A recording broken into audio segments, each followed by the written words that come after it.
Senior junior খেলার জন্য মাঠের উদ্দেশ্যে রওনা।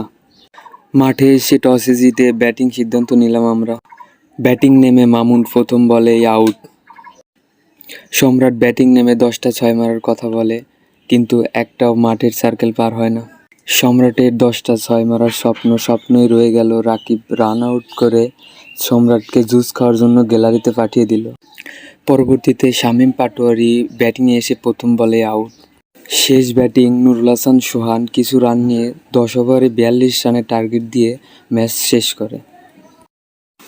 দুর্দান্ত বোলিং হওয়ায় প্রতিপক্ষ টিম বল চোখেই দেখে না। তারা 12 রান নিতে 5 উইকেট শেষ করে।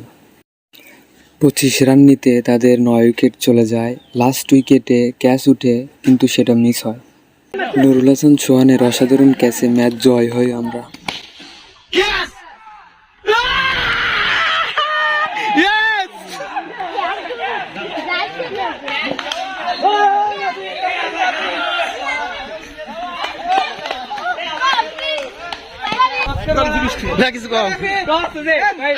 কম রান দিচ্ছি টস করিলাম, আবার খেলবো।